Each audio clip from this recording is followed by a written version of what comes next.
চলো আজকে আবারও তোমাদের কাছে আরেকটা রেসিপি নিয়ে চলে এসেছি। প্রোটিন ফাইবারে ভরপুর এবং হেলদি। তো কিভাবে বানাচ্ছি প্রথম থেকে ভিডিওটা না স্কিপ করে দেখতে থাকো লাস্ট পর্যন্ত। আর এটা হলো চিড়ের কাটলেট। তো তোমরা অবশ্যই দেখতে থাকো। দেখো, আগের দিনে চিড়ের পরোটা বানাইছিলাম। তো সেইখানে ডাল কিছু বাঁচিয়ে রেখেছিলাম। ডালটাকে আমি পিষে নিচ্ছি, মানে একবারই পিষে নিয়েছিলাম সেই পিসাটা, এবং সে একই সবজি দিয়েছিলাম, লাউ, আলু, বাঁধাকপি, গাজর। এখানে কিছুটা পেস্ট করে বেঁচে গিয়েছিল আমার। তো সেই দিন আমি ফ্রিজে রেখে দিয়েছিলাম। তো এটা ডাল কড়াইটা আমি এমনি আধ কোটা করে পেষে নিতে হবে। আর কাটলেট বানাতে গেলে মিহি পেস্ট করলে কিন্তু হবে না, আধ কুটোই পেস্টই রাখতে হবে। তার জন্য পরোটার লেগেও আমি আধ কোটাই রেখেছিলাম।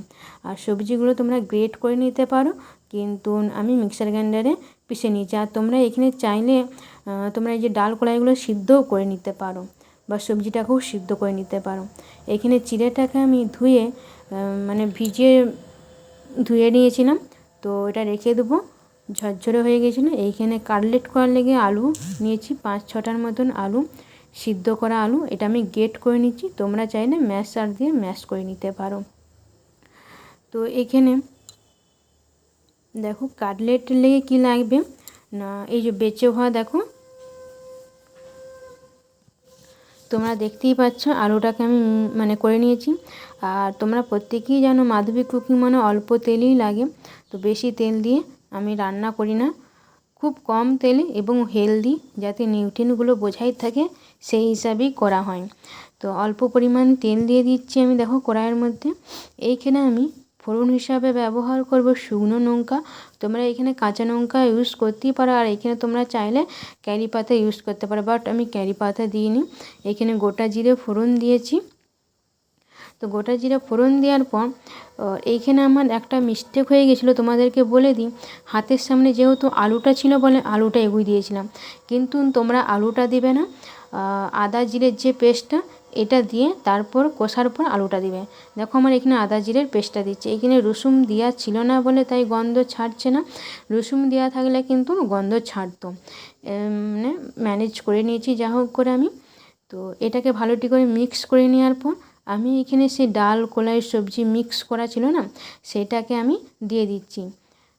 তো পরোটার থেকে আমি অর্ধেকটা বাঁচিয়ে রেখেছিলাম। তোমরা দেখতে পেয়েছো, এরকমভাবে ফ্রেশ যদি করতে চাও তাহলে যে কোনো এক রকমের ডাল কলাই নিতেই পারো। আমি বিভিন্ন রকমের ডাল কলাই নিয়েছি, এখানে পিষে নিবে তোমরা। আর সবজিটা চাইলে গ্রেট করে নেবে, নাহলে পিষে নিতেও পারো। এটাকে ডালটাকে মানে থিকনেস আনার লেগে একটু জাস্ট জাল দিয়ে রাখছি। এটা কিন্তু তোমরা গ্যাসের আঁচটা কিন্তু মানে কমিয়ে রাখবে। এটা হাই আঁচে করবে না, হাই আঁচে করলে কড়াই লেগে যেতে পারে। কেননা অল্প পরিমাণ তেল দিয়েছি, ননস্টিক নয়, এমনি কড়াইয়ের মধ্যে করছি, তাহলে লেগে যাওয়ার চান্সটাই বেশি থাকবে।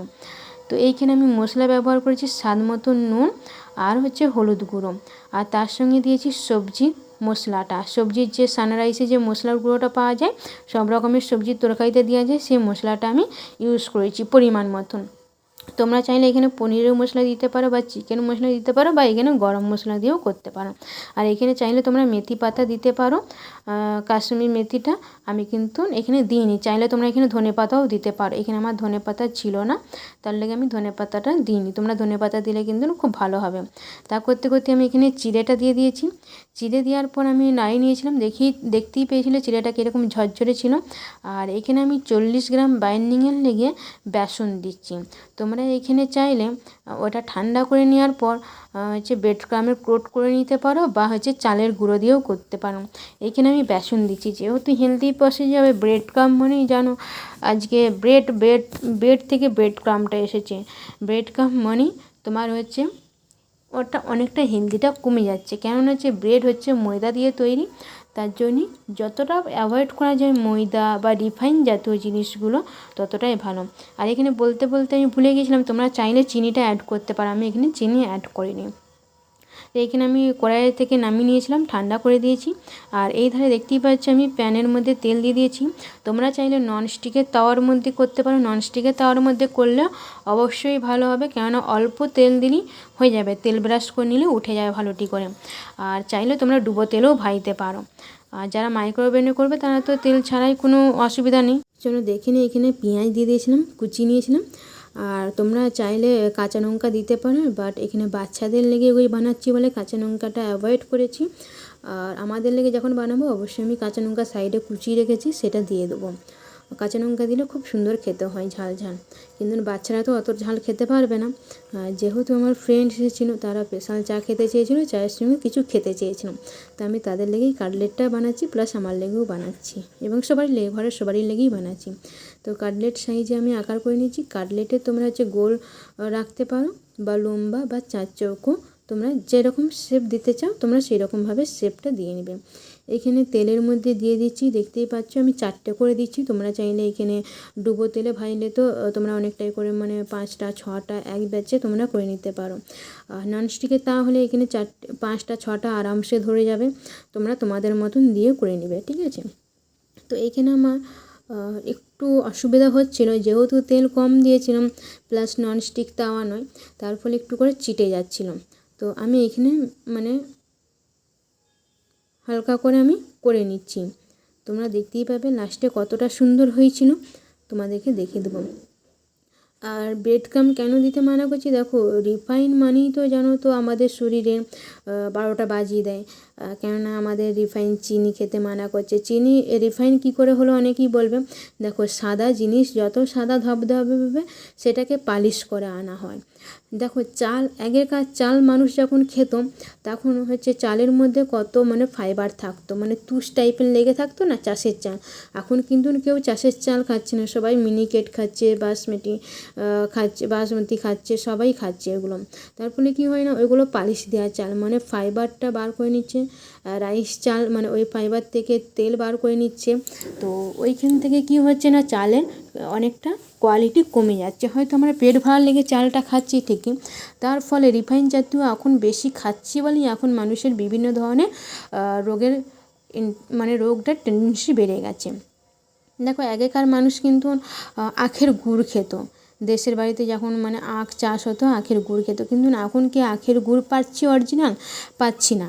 সেইখানের মধ্যেও অনেক কেমিক্যাল দেওয়া রয়েছে। ওইখানে মাত্র হয়তো বলছে দোকানদার আখের গুড়, কিন্তু আসলে অ্যাকচুয়ালি আখের গুড় নয়, এখন সবেতেই ভেজাল। তার লেগে এরকমভাবে তোমরা যদি ঘরেতে যদি এরকমভাবে প্রোটিন জাতীয় যদি কিছু পেতে চাও, তাহলে অবশ্যই তোমরা প্রোটিন এইভাবে তোমরা ঘরেতে, একটু হয়তো টাইম লাগবে তোমাদের কাছে, একটু হয়তো তা আমাদের কাছে ঝামেলা মনে হবে, কিন্তু একবার ট্রাই করে দেখো, তোমরা কিন্তু অনেক রেজাল্ট ভালো পাবে। কেননা আমরা প্রত্যেকেই জানি আমাদের যত কিলো ওজন থাকে তত গ্রাম আমাদের প্রোটিনের প্রয়োজন হয়। আর ফাইবারের কোয়ান্টিটি যদি কমে যায় না, তখন আমাদের বিভিন্ন রকমের সমস্যা দেখা যায়। যাদের ফাইবারের কোয়ান্টিটি কমে যায় তাদের পেটের সমস্যা দেখা যায়, মানে কনস্টিপেশন সমস্যা দেখা যায়। এবং তারপর হচ্ছে মানে সুগার কেন হয়, সুগার হচ্ছে ফাইবারটা কমে যাওয়ার ফলেই সুগারটা কিন্তু, মানে দেখুন ওর সুগারের পেশেন্টদের কী হয় না, খুব তাড়াতাড়ি খিদে পেয়ে যায়। ফাইবারের কোয়ান্টিটি কমে যাওয়ার ফলেই ওদের মানে তাড়াতাড়ি ঘন ঘন খিদে পেয়ে যায়। এইটার সম্বন্ধে যদি জানতে চাও তাহলে অবশ্যই একদিন নিয়ে বসতে হবে। তো তোমরা কমেন্টের মাধ্যমে জানাবে, ঠিক আছে। তো এরকমভাবে আমি সব কাটলেটগুলো করে নিচ্ছি। দেখতেই পাচ্ছ এক ব্যাচ তুলে নিয়েছিলাম, আবার এক ব্যাচ দিয়েছি। তো তার সঙ্গে সঙ্গে চাটাও করেছিলাম। চাটাও স্পেশাল কেন বলছি, দেখো বিভিন্ন মানে হার্বস ইনগ্রিডিয়েন্ট দিয়ে, যেমন তুলসী রয়েছে, ছোটো এলাচ রয়েছে, লবঙ্গ রয়েছে, ছোটো মানে গোলমরিচ রয়েছে, আদা রয়েছে, এবং চিনিটা দিইনি, মিচড়ি দিয়েছিলাম। মিচড়িটাও সেই মানে রিফাইনই বলতে পারো, সাদা যেহেতু মিচড়িটা ছিল। আর এখানে দুধ দিয়েছিলাম। তো দেখো এটা মানে ঠান্ডাও লেগেছিলো, প্লাস হচ্ছে এইটা কাটলেটের সঙ্গে চাটা খেতে কিন্তু খুব হেভি লাগে। তো চায়ের রেসিপি তোমাদের সঙ্গে একদিন শেয়ার করব।